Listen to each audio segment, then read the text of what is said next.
잠시 후 행복한 아침에서는 역사 속에 오늘은 어떤 의미를 갖는 날인지 오늘의 역사 준비되어 있고요. 네, 그리고 맛있는 요리 쉽게 알려드리는 이보은의 사계식탁 이어집니다. 저희는 광고 후에 돌아올게요.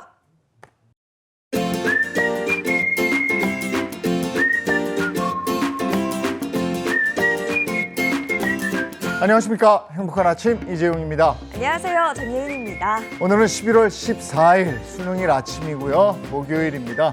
저희는 오늘의 역사 그리고 이보은의 사계식탁 준비해놨습니다. 네, 오늘의 역사에서는 지금 이 시기 과거에는 어떤 일이 있었는지 역사 속으로 들어가 보겠고요.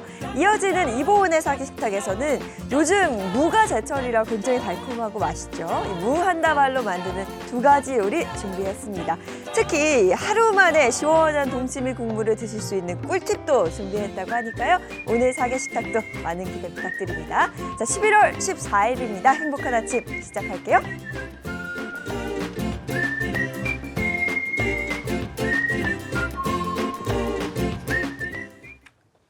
화제 이슈를 발빠르게 전해드리는 모닝 브리핑부터 시작하겠습니다. 장윤미 변호사와 함께합니다. 어서 오세요. 네, 안녕하세요. 안녕하세요. 네, 첫 번째 이슈부터 전해주시죠. 네, 첫 번째 이슈입니다. 음주 뺑소니 사고를 내고 도주했던 트로트 가수 김호중 씨에게 법원이 2년 6개월의 중형을 선고했다는 소식입니다. 네, 근데 김호중 씨가 선고를 앞두고 선처를 호소했었다고요. 맞습니다. 반성문을 제출했던 것도 상당히 화제가 되기도 했었는데요. 지난 9월과 10월에 걸쳐서 3번의 반성문을 법원에 제출한 바가 있습니다.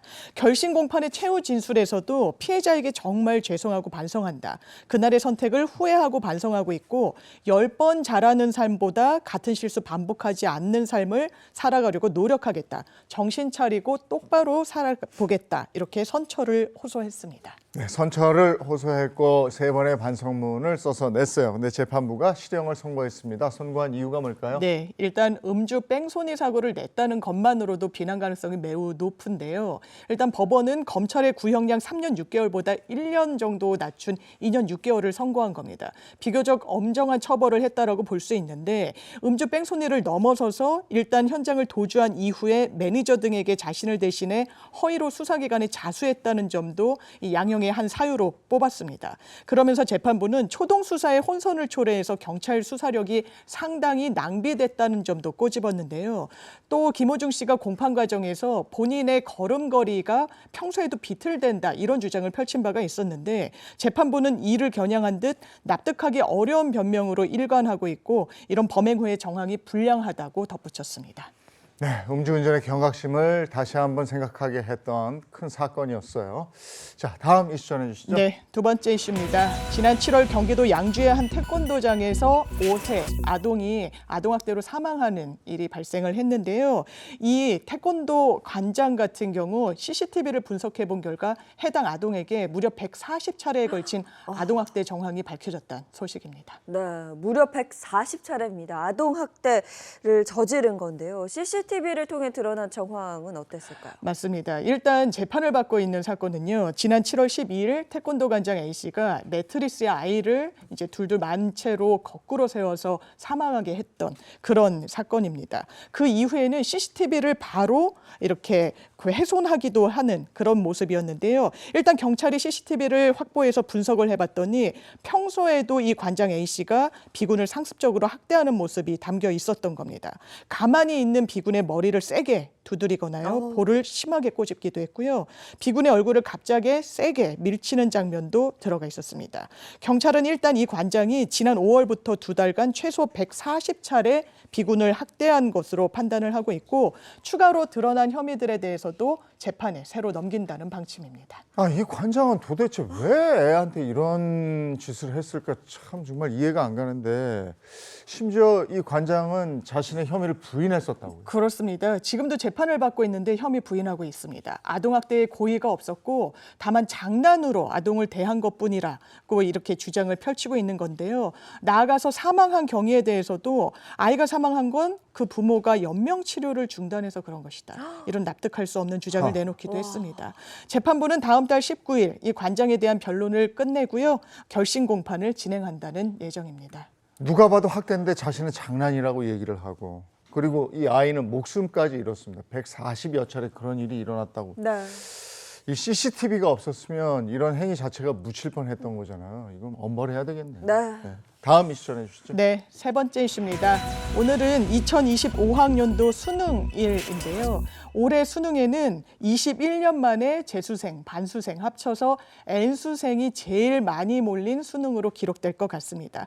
의대 정원이 늘어난 만큼 변별력 확보에도 어떻게 이뤄질지 관심이 모아지고 있습니다. 네, 뭐 제가 그랬듯 또 수능을 경험한 모든 분들이 그랬듯 지금 얼마나 떨릴까요? 근데 N수생이 평소 수능과 비교했을 때 어느 정도나 많아졌다는 거죠? 상당히 많아서 지금 말씀드린 대로 21년 만에 최고치인데요. 일단 2025학년도의 수능 응시 인수 52만 2,670명입니다. 이 중에 졸업생은요 16만 명이 조금 넘는 수치인데 졸업생 규모로만 보더라도 2004학년도 이후에 가장 많은 수치이긴 합니다. 하지만 N수생이 36만 명으로 거의 졸업생의 2배 이렇게 이르는 그런 수치인데요. 아무래도 의대 정원 확대가 영향을 미친 것 아니냐 이런 분석이 나오고 있고요.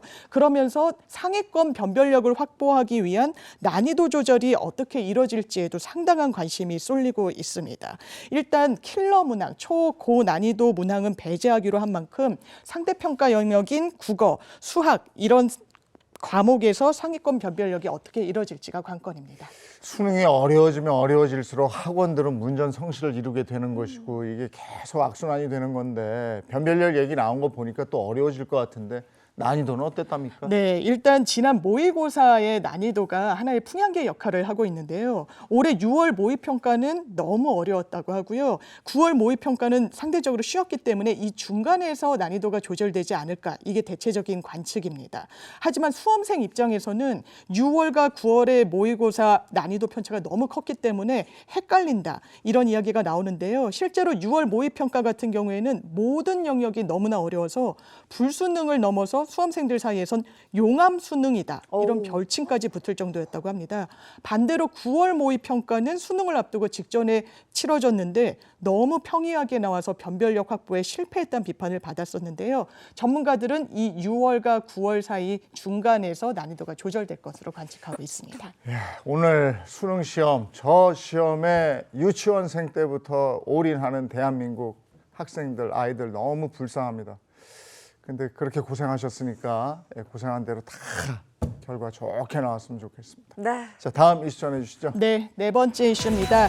현재 청약 가점 체계를 보면요. 부양가족 점수가 큰 비중을 차지하고 있는데요. 청약 가점제에서 자녀 수의 가점을 10점씩 올려야 되는 파격적인 제도가 필요하다.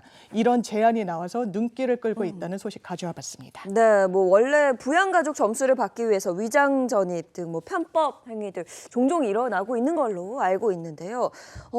지금 개편에 관한 주장이 구체적으로 어떤 건지 좀 네. 궁금합니다. 한국도시부동산 학회장인 남진 서울시립대 교수와요. 김진하 서울시립대 연구원이 최근 제안한 방침입니다. 저출생 대응을 위한 주택 청약제도 개선 방안이란 보고서를 제출한 건데 여기에는 부양가족 가점 산정 기준을 세분화할 필요가 있다라는 제안이 담겨 있습니다. 일단 결혼을 하면 배우자와 자녀에게 1인당 가점 10점씩을 주고 부모와 조부모 등 직계 존속에는 불법 전입을 방지하기 위해서 1인당 2.5점으로 낮춰야 된다라는 내용입니다. 또 자녀 가점의 상한을 없애고 직계 존속 가점을 최대 5점 상한을 두자고 제안을 한 건데요. 이렇게 하면 위장 전입이 감소하고 또 출산 장려의 일석이조 효과를 볼 수 있다는 주장입니다. 이렇게 하면 이제 자녀가 없는 부부나 아니면은 부모를 모시면서 청약을 좀 하려고 했던 사람들한테는 좀 불리해지는 거네요. 맞습니다. 이런 방식을 채택하게 되면요. 실제로 계산을 해보면 자녀 2명을 둔 4인 가족 같은 경우에는 부양가족 가점을 산정해보면 20점에서 40점으로 늘어나게 됩니다. 반면에 자녀가 없이 노부모를 모시고 사는 4인 가구 같은 경우에는요. 현재 20점에서 5점으로 줄어들게 되는데요. 이 연구팀에서는 1인 가구가 많이 늘고 있고 무주택 기간이 긴 가구 등이 불리해질 수밖에 없기 때문에 신중한 접근이 필요하다. 이런 전제를 달고 있긴 합니다. 또 일부에선 초고령 사회로 진입한 상태에서 자녀 가점만 올리게 되면 부작용 발생할 수 있는 거 아니냐. 이런 우려의 의견도 내놓고 있습니다. 네, 알겠습니다. 오늘 모닝 브리핑 여기까지 하겠습니다. 장윤미 변호사와 함께했습니다. 고맙습니다. 고맙습니다. 자, 수능일인 오늘 사실 이맘때 되면 뭐 수능 한파 이런 말이 참 많았는데요. 오늘은 그렇게 춥지는 않은 것 같습니다. 날씨 어떨까요? 마지원 기상캐스터 나와주세요. 네, 상암동입니다. 드디어 대망의 수능일이 밝았습니다. 현재 고사장으로 향하는 분들 많을 텐데요. 오늘은 겉옷과 함께 우산도 챙기는 게 좋겠습니다. 이번 수능일은 그리 춥지 않겠습니다. 이 시각 현재 서울은 13.6도로 어제보다 기온이 높고요. 평년 기온을 크게 웃돌고 있습니다. 네, 남쪽 내륙에는 안개가 짙게 껴 있습니다. 가시거리 200m 미만 보이는 곳이 많으니까요. 수험장으로 향하는 길 조심히 이동해야겠습니다. 한낮에는 서울 18도, 부산 21도로 20도 안팎까지 오릅니다. 오늘도 일교차가 크게 벌어지니까요. 체온 조절이 용이한 옷차림 해주시기 바랍니다. 늦은 오후 전국에 약한 비가 내립니다. 대부분 5에서 20mm로 양 자체가 많진 않겠는데요. 가방 안에 작은 우산 하나 넣어두시기 바랍니다. 퇴실 무렵에는 비가 오는 곳이 많습니다. 수험생을 마중 나가는 가족분들은 기상정보 미리 확인하시고요. 교문 앞에서 우산 들고 기다리는 것도 좋겠습니다. 지금까지 날씨였습니다.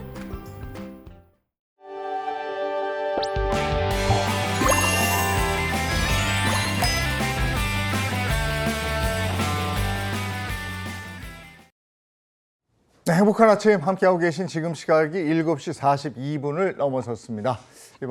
오늘은 역사 속에서 어떤 의미를 갖는 날인지 오늘의 역사 시작하도록 하겠습니다. 개그맨 정철규 씨 함께합니다. 네, 안녕하세요. 가디건이 잘 어울리는 남자 개그맨 정철규입니다. 반갑습니다. 예, 오늘도 역사 속으로 우리를 안내해 주실 역사학자 이익주 교수님 반갑습니다. 네, 안녕하세요. 오늘도 역사 이야기를 재밌게 함께할 역사학자 이익주입니다.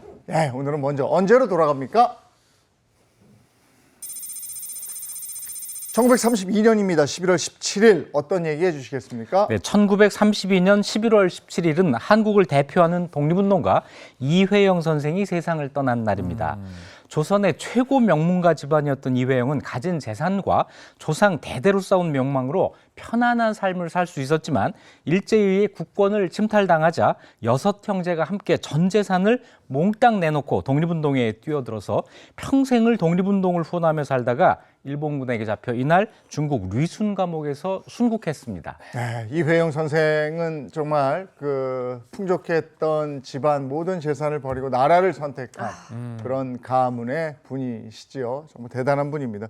이회영 선생님 집안은 정말 어마어마했다면서요? 네, 이회영은 그 오성과 한음으로 유명한 오성 이항복의 10대 손이에요. 이 이항복은 임진왜란 후에 병조판서 좌의정, 우의정, 영의정을 다 지낸 분인데요. 이항복 이래 아버지 이유승에 이르기까지 8대에 걸쳐 판서를 배출한 조선의 명문가였습니다. 지금 서울 명동 일대 땅이 거의 이 집안 소유예요. 명동 성당 맞은편에 명동 땅 을지로 쪽으로 2,000평 정도가 이 집안 땅이에요. 와, 그 정말 내놓으라 하는 명문가였다는 건데. 네. 근데 정말 안타까운요. 이 당시에 이회영 선생 일가를 제한 권문세가들, 그러니까 권세가 높고 또 좀 벼슬이 높은 이런 집안들의 대부분은 그냥 친일파가 됐다고 합니다. 네, 일본은 대한제국 국권을 침탈한 1910년 8월 29일 조선 귀족령이라고 하는 것을 발표합니다. 자기들이 조선의 국권을 침탈하는데 공을 세워준 조선의 고위 관리들에게 일본 귀족 자규를 하사하고 상금도 주면서 독립운동은 상놈들이나 하는 짓이야 라고 선전을 한 거예요. 이 법령으로 모두 76명에 달하는 조선 지배층 인사에게 후작, 백작 등 귀족 자규가 내려졌고 엄청난 액수의 은사금이 뿌려졌는데요. 그중에 가장 많은 금액을 받은 사람이 바로 이완용입니다. 오늘날 가치로 약 230억 원에 달하는 그 당시 15만 원을 은사금으로 챙겼어요. 이야, 진짜 나라를 판 대가로 이게 자기하고 돈을 받고 이걸로 호의호식을 한 거 아닙니까 지금? 예. 이렇게 간단하게 조선의 지배 세력들이 다 친일파가 됐다니까 정말 씁쓸한데요.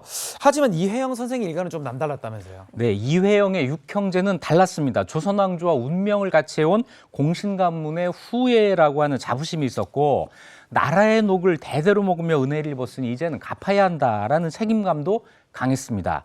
자, 나라가 망한 상황에서 나라의 독립을 위해 살자. 넷째, 이회영의 설득에 나머지 5 형제가 모두 동의했고 나라를 되찾기 위해 재산을 내놓기로 합니다.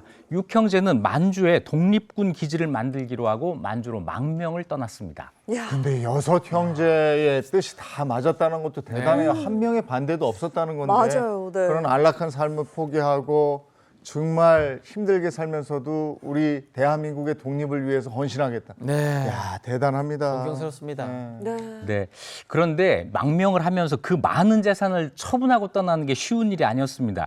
6형제가 의기투합해서 막대한 손해를 보면서 재산을 신속히 처분했는데요.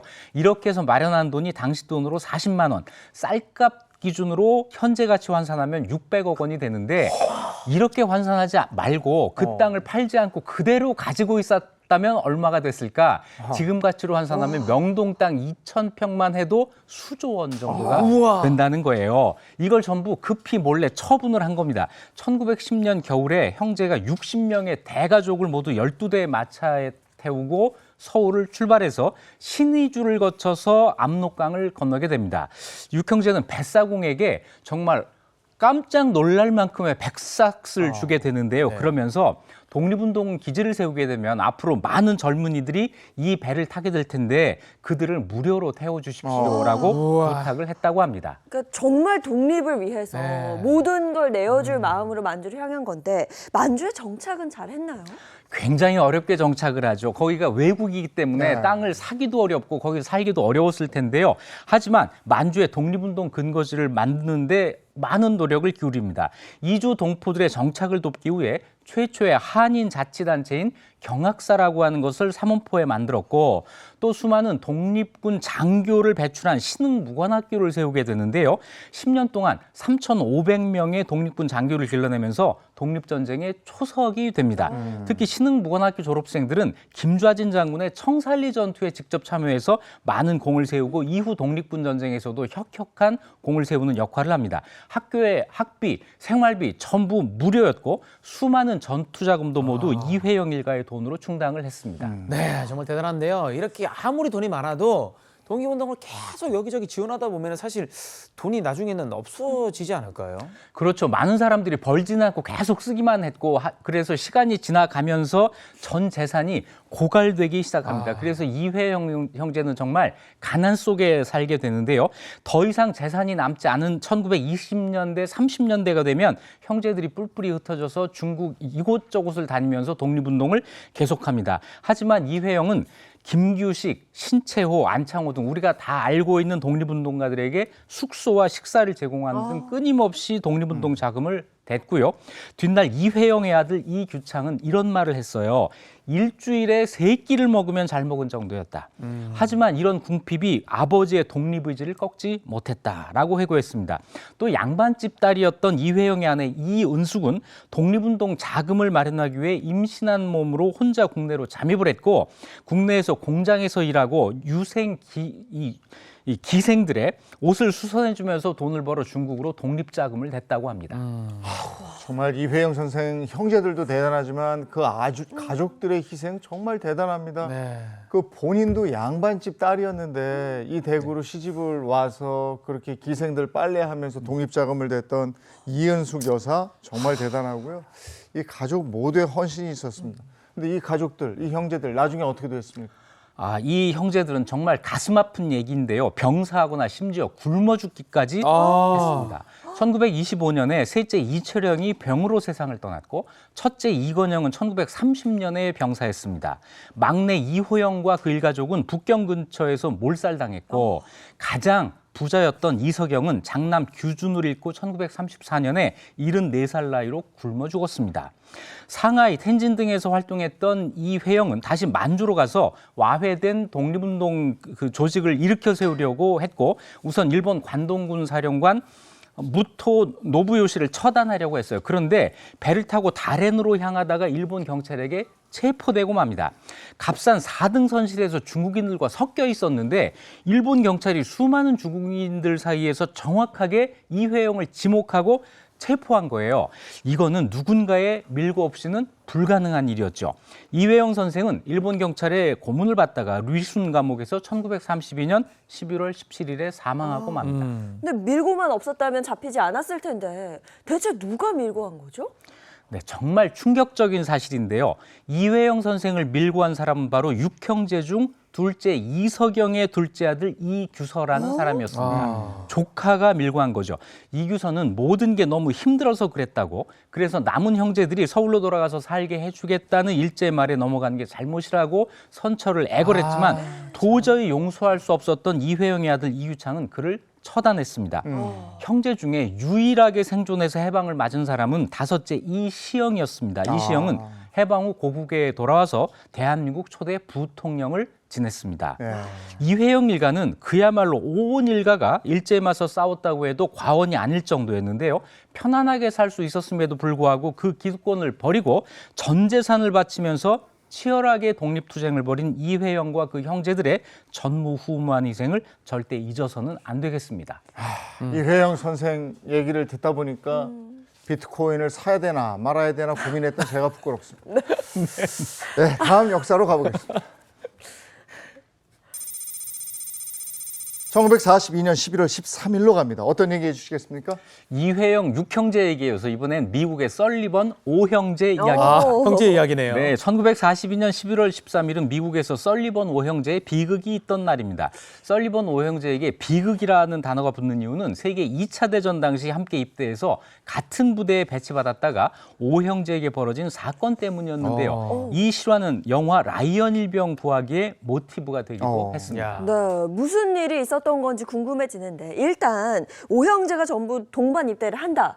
이거 자체가 좀 어려운 일 아니었을까요? 네, 썰리번 5형제는 미국 아이오와주 워털루에서 둘째와 셋째 사이에 고명딸인 누이까지 합해서 6남매로 태어났는데요. 어릴 때부터 우애가 유난히 좋았다고 해요. 그런데 미국이 1941년 12월 일본의 진주만 공습을 계기로 중립을 깨고 세계 2차 대전에 참전하게 됩니다. 진주만 습격 때 누이의 약혼자가 사망했다는 소식이 전해졌고 5 형제가 다 같이 입대를 결심하게 됐습니다. 해군에 복무한 경험이 있었던 첫째 조지를 따라서 5명 모두 해군에 자원 입대를 신청했습니다. 5 형제가 전부 해군에 자원 입대를 했는데 형제가 가면 이렇게 부대 배치가 달리 되지 않나요? 이렇게 다 같은 부대에 배치가 될 수 있나요? 네, 이때까지만 해도 미 해군은 같은 부대에 형제자매를 배치하는 것을 금지하는 원칙을 시행 중이었는데요. 그래서 형제가 뿔뿔이 흩어져야 됐습니다. 그런데 5형제가 같은 부대에 입대해서 같은 전함을 타고 바다에 나갈 수 있게 됩니다. 동생과 헤어질 수 없었던 첫째 조지가 해군 장관에게 편지를 보낸 건데요. 해군 장관님, 우리 5형제를 같은 부대에 배치해 주시길 간절히 부탁드립니다. 우리는 언제나 함께였고 함께 승리할 것입니다. 라는 청원이었죠. 해군 당국은 5형제 동반 입대가 좋은 홍보 효과를 낼 수 있을 거라고 판단해서 조지의 청원을 허락했습니다. 네, 함께 승리할 거라고 첫째 조지가 말을 했습니다. 그죠? 그래서 그러면 이 형제들이 부대에서 함께 승리를 거뒀나요? 네, 1942년 1월 해군 훈련소에 입대한 썰리반 5형제는 해군 전함 준호함에 승선해서 태평양 전쟁에 참전하게 되는데요. 바다 위에서 몇 번의 전투에서 승리를 거뒀어요. 5형제는 가족들에게 편지로 우리 5형제가 함께 있으니 전쟁도 곧 승리로 끝날 겁니다라며 승전의 기쁨과 안부를 전했는데요. 해군 당국은 썰리번 5형제의 이야기를 대대적으로 홍보했고 이 영향을 받아서 많은 청년들이 참전하게 됐습니다. 그 일단 홍보 효과도 있었고 네. 또 5형제가 함께 있었으니까 서로 좀 힘이 되어줄 수 있었을 것 같은데 동반 입대가 그렇게 따지면 꽤 괜찮은 선택이었던 것 같아요. 네, 그런데 늘 부모님에게 안부를 알리던 썰리반 형제들의 편지가 언젠가부터 뚝 끊어지고 오지 않기 시작합니다. 네. 마을에는 태평양 바다에서 교전으로 많은 함정이 침몰됐다라고 하는 흉흉한 소문이 돌기 시작했고 걱정된 어머니는 해군 측에 아들들의 안부를 물었지만 얼마 후 돌아온 답변은 작전 중 실종이라는 짧은 답장이었습니다. 그 밖에는 아무것도 알 수가 없었어요. 야, 실종이라는 짧은 말 뭔가 수상한데 네. 설리번 5형제 어떻게 된 겁니까? 1943년 8월에 썰리번 5형제의 부모는 루스벨트 대통령으로부터 한 통의 편지를 받게 됩니다. 그 편지의 정체는 바로 전사 통지서였어요. 안타깝게도 5 형제가 무려 9개월 전에 전투 중 모두 사망했다는 비보였는데요. 1942년 11월 13일 새벽 남태평양 과달카날 해역에서 설리번 5형제가 탄 배 준호함과 일본 해군 구축함의 교전이 있었는데 교전 10분 만에 일본이 발사한 어뢰에 격추당했다는 겁니다. 철수하던 중 어뢰에 탄약고가 폭발하면서 선체가 두 동강이 났고 30초 만에 배가 침몰을 했던 겁니다. 첫째 조지는 간신히 살아남았는데 나머지 형제들은 전부 물에 빠졌어요. 그런데 해군이 더 많은 인원을 구출하기 위해서 물에 빠진 병사들의 구조를 포기하고 그대로 떠나버립니다. 하지만 조지는 구명보트에서 뛰어내려서 동생들과 함께 생을 마감하고 말았는데요. 준호함에 탑승한 수병 687명이 전사하고 단 10명이 상존했습니다. 설리번 5형제는 애국심의 상징이 됐고 이 사건 이후 미군은 친형제를 같은 부대나 같은 배에 배치하자는 원칙을 어떤 경우에도 지키고 있습니다. 아하. 네, 이렇게 오해가 졌던 형제가 교전 중에 결국 함께 다 죽고 말았습니다. 이 이야기가 근데 미국의 그 영화로 라이언 일병 구하기로 또 모티브가 됐다면서요? 네, 많은 분들이 이 영화 재밌게 보셨을 텐데요. 라이언 일병 구하기. 이 영화는 2차 대전 당시에 4형제 중 형들이 모두 전사하고 유일하게 생존한 막내 제임스 라이언을 전선에서 구출해서 귀가시키는 감동적인 스토리로 인기를 끌었는데요. 수색조는 그가 누군지 어디에 있는지 모르는 상황에서 막연히 라이언 일병을 찾아야 한다는 목표를 가지고 적진한 가운데 뛰어들어요. 이 이야기가 바로 설리번 형제의 비극을 모티브로 하고 있는 거죠. 차가운 바다에서 5형제가 모두 사망했던 설리번 5형제 사건, 전쟁의 참상을 보여주는 안타까운 비극이었습니다. 아유, 전쟁의 비극 다시 한번 상기하게 되는군요. 다음 역사로 가보겠습니다. 1980년 11월 13일로 갑니다. 어떤 얘기 해주시겠습니까? 1980년 11월 13일은 이윤상군 유괴 사건이 발생한 날입니다. 서울 마포구에 살던 중학교 1학년 남학생 이윤상군이 우표를 사러 나간다며 집을 나섰다가 대낮 대로변에서 단 15분 만에 사라져버린 사건입니다. 대낮에 남자 중학생 아이가 그냥 증발해버렸다. 네.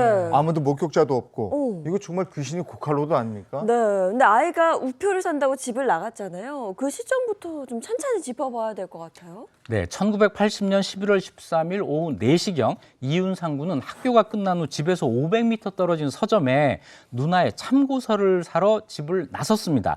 하지만 찾던 책이 없자 5분 만에 서점을 떠났고 평소 우표 수집이 취미였던 이군은 두 번째로 마포 우체국에 들릅니다. 그리고 마지막으로 학교 체육 선생님을 만나기 위해서 버스 정류장에 들렀는데 여기서 선생님도 만나지 못한 것으로 밝혀졌고 그렇게 윤상 군은 사라져버리고 말았습니다. 네, 그 당시 뭐 이렇게 사라지면 보통 유괴라고 많이 얘기를 하는데 아이가 만약에 유괴된 거라면은 협박범이 이제 돈을 요구하는 전화를 할 거 아닙니까? 네, 사건 당일 밤 11시쯤 이군의 아버지에게 전화 한 통이 옵니다. 아들을 찾고 싶으면 4천만 원을 준비하라. 경찰에 신고하면 아들의 목숨이 위험하다라는 전화였는데요. 부모는 유괴범에게 돈을 건네려고 약속 장소에 나갔지만 범인은 나타나지 않았습니다. 이후 60여 차례 전화와 5차례 편지가 부모와 유괴범 사이에서 오고 갔지만 아이는 끝내 돌아오지 않았습니다. 아, 이렇게 계속 협박을 당하는 동안에 용의자가 누군지는 전혀 특정할 수 없었고, 그러면 당시 경찰 수사는 어떻게 진행이 됐습니까? 네, 마포의 경찰 인력이 전부 동원돼서 범인을 찾아 나섰지만 수사는 쉽게 진행되지 않았는데요. 해를 건너 이듬해 2월 27일 경찰들은 사건을 공개 수사로 전환을 했고 납치 당일부터 모든 것을 재검토하기로 합니다. 대통령까지 나섰어요. 윤상이가 살면 너도 살 것이고 죽으면 너도 죽을 것이다. 이렇게 경고까지 했고 제5공화국 출범일인 3월 3일까지 자수하면 관용을 베풀겠다라고 했지만 범인은 역시 나타나지 않았습니다. 이윤상 군의 옆집에 살던 정육점 주인 이상출 씨가 억울하게 범인으로 몰려서 고문을 당하다가 그 후유증으로 시력을 잃는 그런 사고도 있었어요. 이렇게 갈피를 잡지 못하던 중에 수사반장이 윤상이가 순순히 따라갈 만한 사람을 생각하다가 한 사람을 떠올리게 됩니다. 순순히 따라갈 만한 사람이다. 그러면 이미 좀 친분이 있고 아는 사람이 아는 있죠. 사람이었을 네. 텐데 그게 누구였나요? 네, 바로 납치 당일에 버스 정류장에서 이군을 만나기로 했던 체육교사 체육교사. 주영형이었습니다. 선생님이? 네. 이런 그 유괴 당시에 체육교사는 뉴스 인터뷰에도 출연해서 윤상이가 빨리 돌아오길 아이고. 바란다라고까지 했는데요.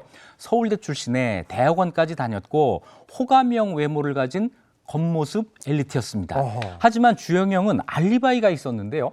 범죄가 일어난 시간에 대학원에 출석했다고 말했어요. 그러다 뒤에 다시 그 시간에 한 여성과 여관에 있었다면서 복수의 알리바이를 주장한 바 있습니다. 네, 자신이 아무리 범인이 아니라고 하지만 사실 범인들은 보면 알리바이를 좀 짜맞춰 놓거든요. 그러니까 이 체육교사를 좀 더 조사를 해봐야 될 것 같은데요. 네, 더 조사를 해보니 사실 이 체육교사 주영영은 교사라는 지위를 이용해 22명의 여학생을 성폭행했던 미성년 성범죄자였습니다. 경찰은 사건 당일 함께 여관에 있었다고 알리바이를 맞췄던 홍량의 증언을 통해 주영영의 자백을 받아냈고 1981년 11월 29일 그를 붙잡는 데 성공합니다. 주영영은 평소 도박을 하면서 빚이 있었고 가정환경 조사를 통해 이군의 집이 부유하다는 걸 확인한 뒤 유괴를 계획한 것이었습니다. 주영영은 협박 전화와 편지를 보내는데도 자신과 내연 관계에 있었던 여고생 공범들을 가담시키기도 했습니다. 범인이 코앞에 있는데 잡지 못하고 다른 그 무고한 사람은 실명이 되고 이 지경에 이뤘는데 이게 제일 중요한 게 윤상군이 살아있는지 여부였잖아요. 안타깝게도 윤상군은 유괴 다음 날 이미 숨진 상태였습니다. 주영영은 윤상군에게 상담하자고 꾀어낸 후 자기 집에 들어가서 결박하고 입을 테이프로 막은 뒤 모포로 덮어놨는데 다음 날 이미 사망했던 겁니다. 결국 윤상군은 실종 1년 만에 북한 강변에서 안매장된 시체로 발견됐고요. 사망한 지 1년이나 지났기 때문에 시신은 이미 백골이 되어 있는 상태였습니다. 범인 주영영은 체포된 뒤에도 반성의 기미가 없이 죄는 미워해도 사람은 미워하지 말라는 말을 하면서 뭐야? 선처를 외쳤지만 1983년 사형이 집행됐습니다. 수사 초반 용의선상에서 제외됐던 체육 교사가 범인이었던 이 사건은 많은 이들에게 큰 충격을 안겼습니다. 이건 정말 충격적인 사건이었네요. 네. 제일 믿어야 될 체육 선생님이. 오. 야. 자, 다음 역사로 가보겠습니다. 1989년 11월 15일로 갑니다. 어떤 얘기 해주시겠습니까? 네, 우리 서울의 한강 다리 이야기 많이 하는데요. 1989년 11월 15일은 88 서울올림픽을 상징하는 한강의 16번째 다리 올림픽대교가 개통된 날입니다. 올림픽대교는 서울 광진구 구이동과 송파구 풍납동을 연결하는 사장교인데요. 오랜 시간이 지난 지금도 서울의 대표 다리로 그 웅장함과 위용을 그대로 보여주고 있습니다. 88 올림픽과 국력 신장을 상징하는 다리 하면 올림픽 대교. 이렇게 네. 하는데 올림픽 대교 처음에 어떻게 만들어졌습니까? 네, 올림픽대교는 서울 강동 지역의 교통량을 분산하기 위해서이기도 하지만 그것보다 더 중요한 것, 88 서울 올림픽을 상징하는 교량이 필요하다는 판단 아래 건설되기 시작했습니다. 기념비적 상징성을 갖기 때문에 축제 분위기를 조성하기 위해서 한강다리 중 유일하게 교량 형태를 공모했는데요. 사장교 형태가 당선작으로 선정됐습니다. 이제 사장교 형태 다 아시죠? 네. 기울어진 테이블, 네네. 시옷을 생각하시면 됩니다. 시옷, 사장교. 사장. 네. 네, 이 사장교 형태가 당선됐는데 보통 한강다리는 그 이름이 자 보실까요? 잠실, 영동, 천호, 행주, 성수, 성산, 원효, 반포, 당산, 동작, 동호대교 이렇게 다리명이 지명으로 붙는데 수다맨입니까? 네, 수다맨. 네, 올림픽대교가 처음으로 지명을 붙이는 전통을 깬 다리가 되겠습니다. 아, 근데 당시 우리 기술로 이 사장교를 짓는다는 게 이게 쉽지만은 않았을 거거든요. 맞아요. 그래서일까요? 올림픽이 88년에 개최됐는데 이 다리의 개통은 그보다 1년 늦게 지각 개통이 됐죠. 네, 당초 올림픽 기념 상징물이기 때문에 시간을 딱 맞췄어야 되는데 기술의 어려움이 있었습니다. 그래서 개통이 올림픽이 끝난 뒤로 대폭 늦춰져서 착공 4년 1개월 만인 1989년 11월 15일에 개통식을 갖게 된 건데요. 공사비가 496억 원, 보상비 191억 원 등 총 687억 원을 들인 이 올림픽대교는 사계절과 동서남북을 표시하는 4개의 주탑, 24절기 그리고 마침 24회 올림픽을 상징하는 24쌍의 케이블, 88 서울올림픽을 상징하는 88m의 주탑으로 구성돼서 그 다리 자체가 하나의 상징물이 돼 있습니다. 네, 특히 올림픽 대교 주탑은 다른 다리들과 좀 차별화가 돼 있잖아요, 그죠? 그런데 주탑 위에 조형물을 이 설치를 하다가 좀 안타까운 사고가 있었다면서요? 네, 그런 일이 있었어요. 2001년 5월 29일 날 주탑 상단에 올림픽 올림픽 성화를 본뜬 조형물 영원한 불을 설치하던 중에 헬리콥터에서 작업을 하던 3명의 구인이 안타깝게 목숨을 잃는 사고가 있었습니다. 당시 거센 바람이 부는 상황에서 공사가 진행됐고 무게가 10.9톤, 길이 13m의 대형 조형물을 싣고 장시간 제자리 비행을 하게 됐는데 이거 굉장히 어려운 일이었어요. 조형물을 내려놓는 순간 인양줄이 고리에 걸렸고 갑작스러운 하강 기류로 헬기 앞부분 로터가 조형물과 충돌하면서 추락을 합니다. 기체가 꽝하는 폭발음과 함께 두동강이 났고 당시 헬기에 탑승했던 군인 3명이 한강에 추락해서 전원 순직했습니다. 이후 조형물은 다시 설치돼서 올림픽대교의 밤을 빛내고 있는데요. 자, 그 사이에 정말 안타까운 사고가 있었다는 것도 기억을 해야 되겠습니다. 네. 올림픽 대교 위에 있는 그 멋진 조형물에 이런 슬픈 사연이 또 있었습니다. 올림픽 대교에 사람들이 모르는 뭐 비밀스러운 공간이 있어요. 아, 그래요? 비밀 공간이 있습니다. 엘리베이터가 있는데요. 4개의 주탑 가운데 하나의 내부에서 꼭대로 올라갈 수 있는 엘리베이터가 있어요. 영원한 불 조형물과 주탑 내부가 몰랐네. 파손됐는지 누수가 있는지 등을 점검하기 위해서 만들어진 엘리베이터입니다. 기둥이 수직이 아니고 18도 기울어져 있기 때문에 엘리베이터도 18도 비스듬히 올라가게 돼 있습니다. 개통 이후에 많은 사람들의 출퇴근길을 책임지면서 사랑받아온 이 올림픽 대교가 앞으로도 그 자리에서 한강을 이어주며 우뚝 서 있기를 바라겠습니다. 네, 오늘도 또 올림픽 대교의 풍경까지 같이 봤습니다. 오늘도 유익한 역사 이야기 들려주신 이익주 교수님 고맙습니다. 고맙습니다. 고맙습니다.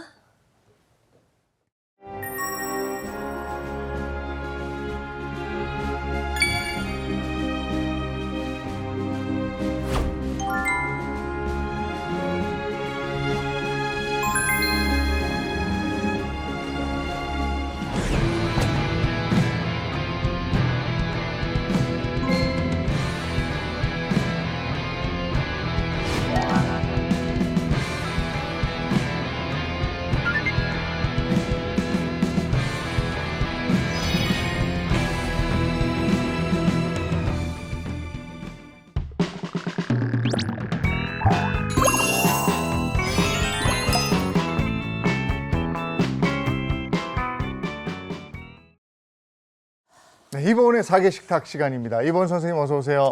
안녕하세요. 안녕하세요. 안녕하세요. 이제 김장철이 돌아왔습니다. 맞습니다. 아직은 김장철이 조금 일러서 어머님들이 지렛김치라고 하는 김장하기 바로 전에 한 달 먹는 김치를 많이 장만을 하시는데요. 제가 오늘 그래서 무 한 다발 사왔습니다. 어허. 네. 이 무 한 다발 가지고요. 무청은 무청대로 아주 맛있게 야들야들한 무청 김치를 좀 담아볼까 하는데요. 지금 무청이 가장 부드럽고 가장 맛있어서 여러분들이 무청김치 그러면 딱 지금 가을, 늦가을을 생각을 하셔야 됩니다. 그래서 요거는 만들어 놓으면은요 정말 밥도둑이에요. 요거는 마른 김 하나만 있으면 밥 한 공기 금방 뚝딱 먹습니다.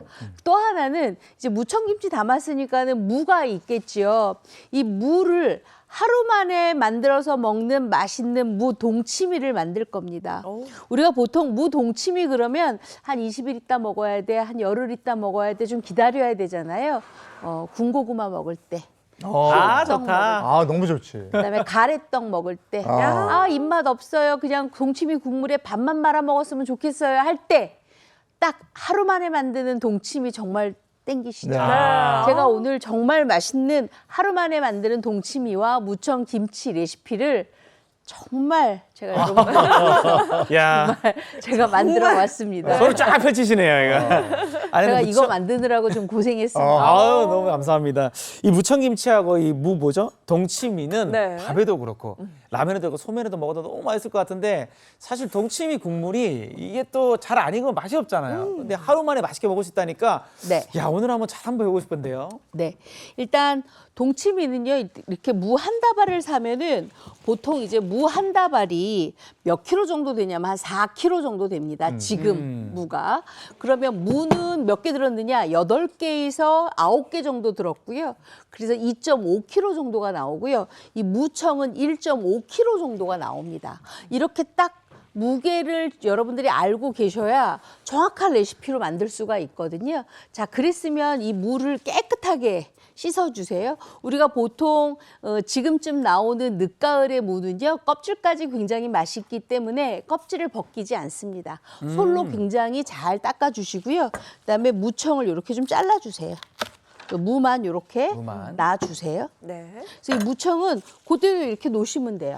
근데 만약에 내가 무청을 만들어 보니까 너무 억세더라 할 때가 있잖아요. 그죠. 이럴 경우에는 이 무청만 그대로 가져다가 끓는 물에 한번 데치는데 소금물 넣고 데쳐서 약간 부드럽게 만들고 난 다음에 시래기로 말리셔도 되고요. 아니면 된장만 조물조물 묻혀서 된장국 끓여 드시면 되니까 요거는 버릴 게 하나도 없습니다. 네. 자, 이렇게 해서 준비를 하시고요. 일단 무도 이렇게 잘라서 준비를 하겠습니다. 무가 왜 이렇게 귀엽죠, 선생님? 그렇죠, 귀엽죠. 동글동글하니 네. 귀엽네요. 제가 이 무 사면서 정말 너 어쩌면 나처럼 생겼니? 그랬어요. 어머나. 너무 귀엽게. 네. 자, 이렇게 무를 준비를 했습니다. 무까지 준비를 했고 무청은 무청대로 준비를 했어요. 자, 그럼 무청 한 단에 1.5kg니까 이거를 환산을 하게 되면 고춧가루를 굵은 소금을 준비를 해야 되겠죠. 굵은 소금을 일단 한 컵을 듬뿍 넣는데 보통 무청이 조금 많이 굵다 이러면은 한 컵에서 조금만 더 한 2분의 1컵 정도 더 쓰셔도 괜찮아요. 네. 그렇게 해서 물을 조금 여기에다 준비를 하세요. 그래서 요거를 잘 녹여주세요. 이렇게. 굵은 소금을 네. 물에 먼저 네. 잘 풀어주면서. 만약에 소금을 그냥 이렇게 뿌려서 준비를 하시면은요 절임 시간이 굉장히 길어집니다. 그렇게 되면 절임에서 굉장히 오래 걸리니까 그렇게 하지 마시고 물에다가 소금을 다 녹여서 뿌린 다음에 2시간을 절이니까 중간중간에 한 번씩 위아래로 바꿔주시면 골고루 다 절임이 되겠죠. 네. 자, 이렇게 해서 요거를 이렇게 절여주세요. 2시간 정도. 그냥 보통 위에 뿌리는 것도 많이 봤었는데. 네, 아, 이렇게 하지 하면- 마시고 이렇게 좀 좀 시간이 단축이 절여주세요. 된다고. 네. 그래서 30분이 지났다. 그러면 이렇게 좀 아래 위 접어주시고요. 뒤집어주고. 위아래로 접어주시고요. 네. 또 30분이 지났다. 그럼 또 위아래로 또 접어주세요. 이렇게 해서 이제 요건 준비를 하시는 거예요. 자, 그랬으면 2시간 동안 절여놨던 무청이 다 절여졌어요. 어떻게 절여졌느냐? 딱 요렇게 절여졌어요. 요렇게. 굉장히 야들야들하게 네. 잘 절여졌죠. 자, 이렇게 절여졌어요. 그래서 요걸 이제 딱 준비를 해주세요. 자, 그랬으면 이 무청을 무쳐야 될 양념이 준비가 돼야 되잖아요. 요거 잠깐만 제가 밑으로 내려놓고요. 네. 양념을 준비할 건데 이 무청 안에는요 갖은 양념이 다른 게 필요가 없어요. 쪽파. 요거 한 6대에서 7대 정도 썰어서 준비를 해 놓으시고요. 그다음에 붉은 고추 1개에서 2개 정도만 이렇게 어슷하게 썰어서 준비를 해 놓으세요. 그러면 양념에서 이제 버무리기만 하면 돼요. 너무 쉽죠. 그럼 양념하러 좀 제가 가볼게요. 자, 양념을 할 건데 양념에는요. 갈아주시려고 하는. 네, 가를 거예요. 가는데 여러분들이 지금까지 양념에 이거는 처음 나왔다 하실 거예요. 그래요? 어떤 제가 재료로 찬밥도 써봤고 찹쌀죽도 써봤고 감자도 써봤고 다 네. 써봤어요. 한 가지가 안 나왔어요. 뭐죠? 감자를 썼는데 안 들어갔다. 뭐예요, 선생님? 감자의 짝꿍, 고구마? 고구마. 오. 고구마로. 고구마예요. 이 고구마가요. 지금 고구마가 굉장히 단맛도 많이 나면서 전분의 효과도 아주 크잖아요. 우리가 이 무청이 가끔가다 이렇게 뻣뻣하다 어머님들이 느끼실 수가 네네. 있는데 그 뻣뻣함을 이 고구마가 없애줄 수가 있어요. 그래서 되도록이면 예전에는 고구마 전분으로 해서 죽을 넣었는데 저는 그냥 편하게 고구마. 삶은 고구마를 네. 드시는 야. 거죠? 찐 고구마예요. 찐 찐 고구마. 고구마 한 80g 정도 이렇게 잘라서 준비를 해주세요. 야, 이 맛있게 달달하게 됐죠. 구수하겠네요, 이게. 네. 아. 자, 그 다음에는 이제 여기에 뭘 넣냐면 사과를 넣으면 좋은데 사과 보통 껍질 벗겨서 하지 마시고요. 같이 이렇게 넣어서. 껍질까지 그대로, 같이 야. 해서 넣어주세요. 왜냐하면 워낙 양념이 빨간색이기 때문에 껍질을 벗길 필요가 없어요. 네네. 그리고 무청김치는 조금 싱그러워야 맛있기 때문에 고춧가루만 너무 들어가면 텁텁해요. 그래서 붉은 고추를 같이 넣어주세요. 그리고 양파 넣어주시고요. 멸치 액젓 넣고요. 아유, 새우젓도 야, 넣어주세요. 새우젓까지. 네, 저는 새우젓 그냥 넣는 게 좋은데 어떤 어머님들이 새우젓 눈이 쳐다보는 게 싫어하는 분이 계셔서 제가 갈아요. 마음이 아프다 이거죠. 자, 그다음에 여기 다시마 우린물 이렇게 반만 좀 넣어줄게요. 요거 이제 갈을 거예요. 사실 양념이 제일 중요한데. 네. 야, 오늘 고구마 요것만 들어가니까. 있으면 여러분들 아주 완벽하게 만드실 수가 있어요. 고구마가 들어갔다. 기대가 됩니다. 이제 고구마 쓰시는 건 처음 보고. 그렇게 하면 이제 그 새우의 눈도 보지 않아도 되고 사람이 또 눈 보면 마음이 아프거든요, 이게. 곱게 갈아야 되죠, 선생님. 곱게 갈아서 나중에 한번 또 짜시려나? 이것도 한번 봐야 될 것 같아요. 어떻게 하실지. 저 정도 갈면 일단 곱게 가는 거거든요, 이 정도면. 우와, 빛깔이 이쁘죠? 어이구 뭐. 우리가 그 하는 전형적인 김치 그 양념이네. 자, 이제 곱게 갈았어요. 곱게 갈았으면 요거를 오늘 믹서기가 2번 등장하기 때문에 제가 네네. 2개를 준비해 왔거든요. 요렇게 넣어주세요. 그냥 붓나? 아, 바로 쓰시는 바로 그냥 거예요? 네, 넣어요. 바로 그냥 넣어요. 바로 그냥 넣고 그다음에는 제가 여기에 안 넣은 게 있죠. 고춧가루? 그쵸? 고춧가루 안 넣었어요. 고춧가루 안 넣었고요. 그리고 고춧가루를 조금 섞어 쓰면 좋아요. 이렇게 굵은 굵은 거? 고춧가루와 굵은 거? 가른 고춧가루를 좀 섞어 쓰시면 훨씬 좋아요. 다진 마늘 안 넣었어요. 네. 네. 그리고 다진 생강도 안 넣었죠. 네네.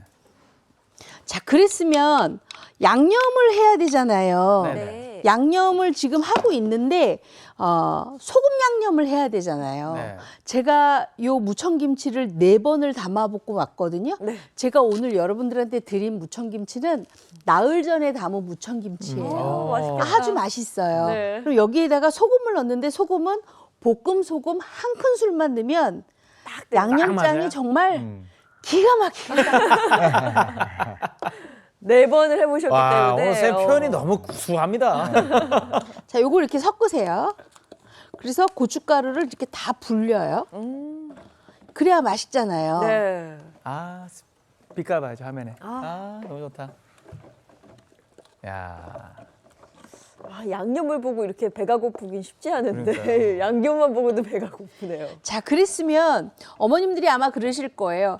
아니, 고춧가루를 넣고 고추도 넣는데 갈아 놓은 상태를 보니까 요렇게 약간 건더기들이 있더라. 왜냐? 무청김치기 때문에 요렇게 약간 거칠게 갈아야 맛있어요. 어. 다 이유가 있고. 네. 그렇죠? 제가 늘 따라야 말씀드리잖아요. 과학이라고. 과학이다. 네. 자, 이렇게 다 됐으면 이제 여기에다가 넣어야 될 게 있죠. 바로 뭐냐? 쪽파. 쪽파. 그리고 고추? 고추. 고추 어서 썰어 넣은 거. 이렇게 넣고 이제 섞기만 하면 되는데 섞기 전에 제가 여러분들한테 보여드릴 게 있어요. 네. 뭘까요? 보여주실게요. 미리 미리 담아왔어요. 아, 여기 보시면 비닐로 덮어놨네요. 와, 맛있겠다. 이렇게 담아왔거든요. 네. 이 담은 거 보시면 보세요.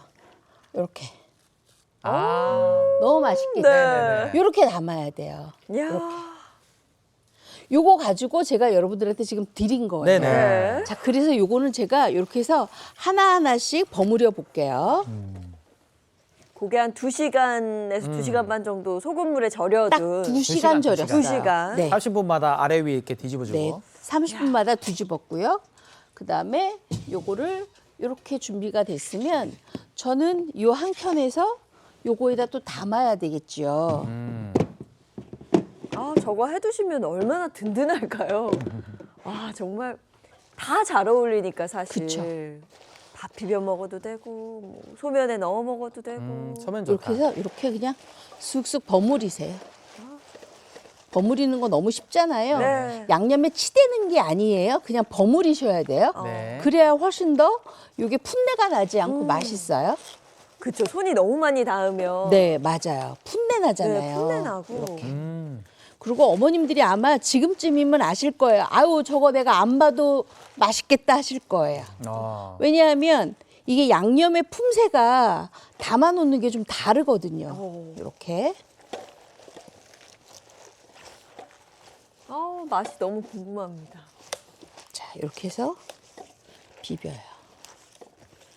하나하나 다 묻혀질 수 있도록 비벼주세요. 저 양념에 지금 사과랑 고구마가 갈아 들어간 거 아니에요? 그쵸. 얼마나 그래서 훨씬 더 맛있어요. 네. 달고 맛있겠다. 요즘 자, 그리고 뭐 제가 무가치가 아까 다니까. 소금으로 아까 간을 다 했잖아요. 네. 그랬으니까 딱 맞죠. 자, 그랬으면 요거 그냥 어머님들이 편하게 나중에 가져다 먹기 편하게 이렇게 해서 하나하나씩 이렇게 해서 올리세요. 이렇게. 크기도 딱이네요. 네. 딱 넣어서. 통에 딱 맞게 이렇게 들어가네. 준비를 해주세요.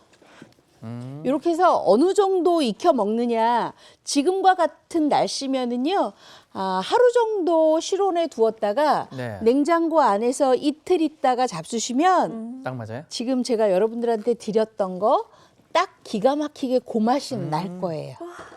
총 3일이네요. 실온에서 하루, 냉장고에서 이틀. 네, 맞아요. 그리고 딱 꺼내서 먹으면 가장 맛있을 때 이제 드실 수가 있는 거죠. 그렇죠. 야. 제가 집 같으면 요거 하나하나 다 버무렸을 텐데 지금 시간이 조금 네네. 모자라요. 그래서 요렇게 해서 나중에 양념을 조금 올릴게요. 네. 요즘 김치 떨어졌다고 이제 김장하기 전에 막 그거 저희 집도 고민하시더라고요. 그렇죠. 네. 그럴 때 요 무 한 다발 사서 딱 요렇게 만들어 놓으시면 요거 무청김치로 또 한 며칠 잡수시고 동치미로 또 며칠 잡수시니까 훨씬 더 맛있죠. 그리고 지금이 무가 제일 조금 더 진해야 맛있나, 선생님? 지금 무가요 살짝 매워요. 그렇기 때문에 하루 만에 담그는 동치미에 그 안에 있는 절임 비법을 가지고 만들기 때문에 맛있는 거죠. 맛있어요. 그거는 이제 저희가 잠시 후에 네. 네. 또 배워보도록 할게요. 자, 제가 과학이 이거 있다. 지금 다 담을 동안 여러분들한테 제가 지금 밥이랑 네. 양념장이랑 만든 그거를 제가 드렸어요. 그것 좀 네네. 한번 잡숴 보세요. 이야. 큼지막하게. 오늘은 제가 건강검진 관계로 잘 못 먹어요. 아. 예인 씨가 마음껏 드시고 아유, 어떻게 제가 오늘은 안타까워. 말을 좀 하도록 하겠습니다. 제가 듬뿍 먹고 제가 설명을 해드릴게요. 못 네. 드시니까.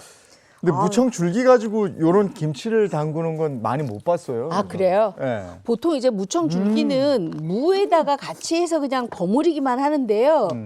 요새는 이렇게 무청까지도 또 새로운 김치로 만들어서 내면 훨씬 더 어머님들이 만드시기도 편하고 그다음에 절약이 되잖아요. 이게 3일 만에 이렇게 있는다. 아삭아삭 씹는 소리가 옆에서도 막. 소리가 들리. 네.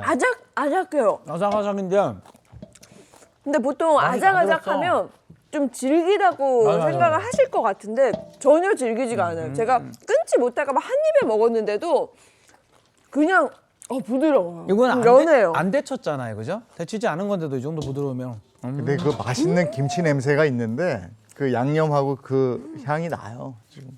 그리고 확실히 사과를 껍질째로 네네. 넣어서 갈았잖아요. 달콤한 그 과일향도 끝만 살짝 풍겨요. 그쵸? 어. 과일향도 풍기죠. 네.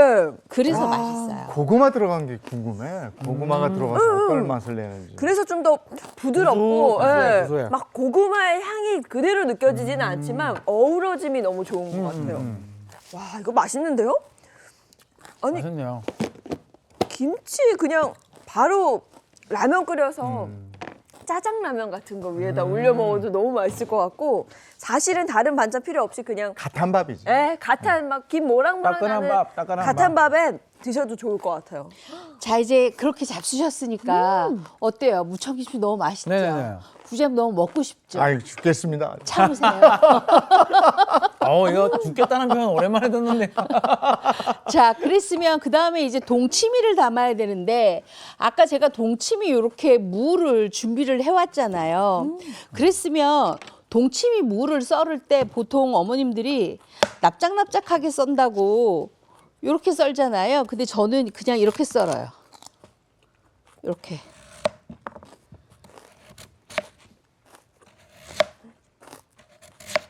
그래서 손가락 굵기처럼 썰어서 이렇게.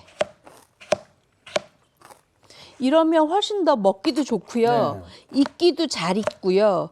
그다음에 결대로 되기 때문에 이게 수분감이 많이 생기지가 않아요. 그래서 우리가 만들어놨던 동치미의 물량이 아주 똑같아져요. 아셨죠? 네. 이렇게 준비를 해주세요. 오늘 이 동치미는 꿀팁 대방출이 예고가 되어 있기 때문에 네. 잘 보셔야 됩니다. 기대되시죠? 네. 근데 요렇게 자른 요런 것들 있잖아요. 요런 거 집어넣기는 좀 그렇잖아요. 네. 요건 따로 두세요. 또 뭐 쓰이나요? 네, 또 따로 쓰입니다. 뭐 했을까 이렇게. 궁금한데요.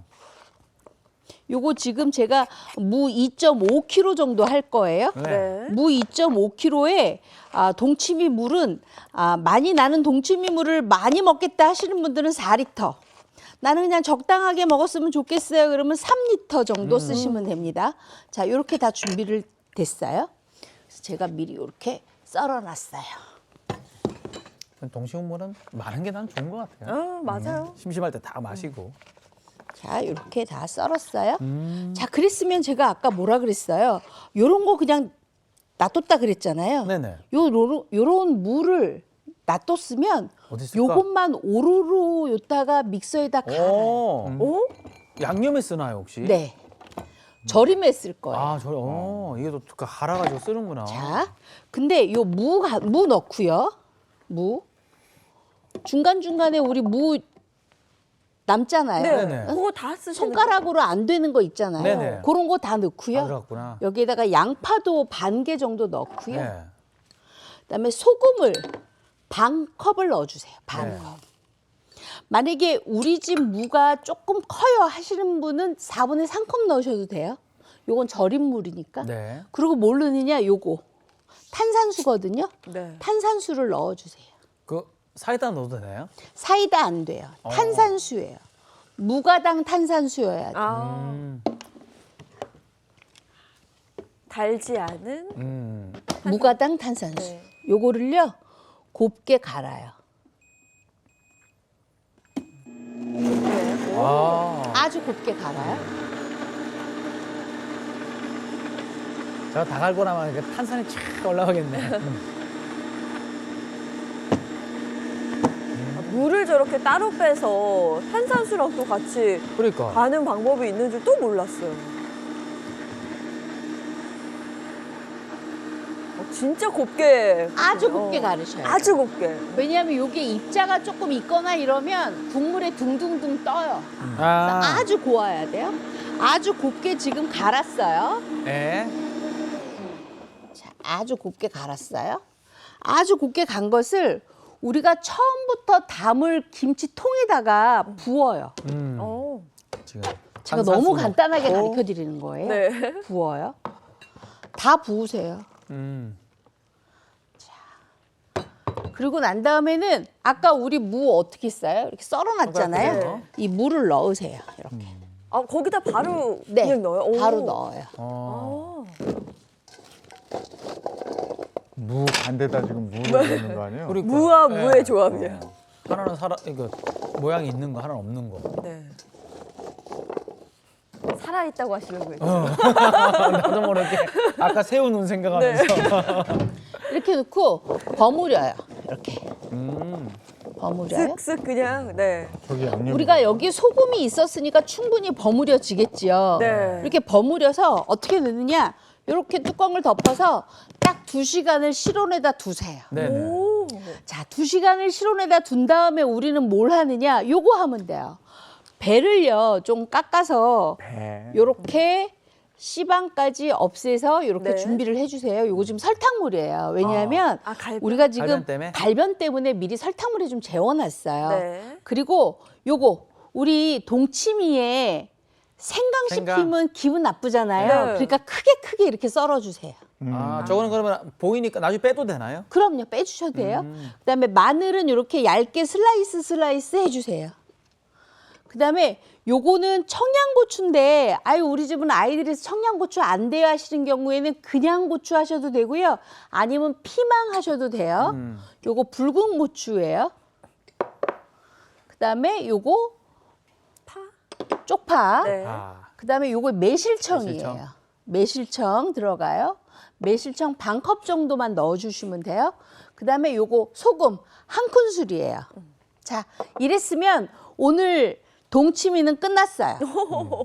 너무 쉽죠? 너무 간단한데요? 자, 그랬으면 제가 요 통을 또 하나 가져왔어야 되는데 안 가져와가지고 그냥 여기에다 담을 거예요. 오. 자, 보시면 요거가 지금 2시간 됐거든요. 네네. 2시간 됐더니 어떻게 됐어요? 물이 이렇게 생겼죠. 네네. 그랬으면 이거를 버릴까요? 안 버릴까요? 안 버려요. 안 버려야죠. 안 버려요. 네. 왜 안 버리냐면 아예 아까 여기에다가 소금 간, 무 갈아 넣었죠, 양파 갈아 넣었죠, 탄산수 넣었죠, 다 있어요. 오. 안 갈아도 돼요. 그러면 여기에 뭘 넣느냐? 아까 물 3리터. 아, 3리터. 네. 동치미 물 3리터 할 거 다 넣으세요. 야, 정말 집에서 사실 뭐 저 요즘 요리를 살짝 하는데 어. 동치미는 정말 꿈도 못 꿀. 근데 이거 되게 간단하니까. 네, 근데 이렇게 보니까 네. 나도 할 수 있겠는데 이런 생각이 들 정도로 장혜인 씨 간단하네요. 도전. 아, 도전해볼 만한 것 같아요. 무하고 사가지고 집에서 자, 그럼 동치미 다 됐어요. 네. 다 됐으면 자, 3리터 넣어요. 3리터. 네. 왜냐하면 저는 물을 더 좋아해요. 국물보다 3리터 넣었어요. 자, 그랬으면 제가 장갑을 좀 껴야 되겠죠. 네네. 이게 손에 수분이 있으면 장갑이 라텍스 장갑이 잘 안 안 들어가요. 들어가죠. 네네. 혹시 소리가 나도 이해를 해주시기 바랍니다. 네. 자, 그랬으면 여기에다가 뭘 넣느냐? 아까 배에 있었잖아요. 네네. 배를 그냥 이렇게 툭툭 넣어주세요. 그러면 아, 나중에 이 배 먹어도 될 텐데 왜 이렇게 크게 넣지? 이 배가요.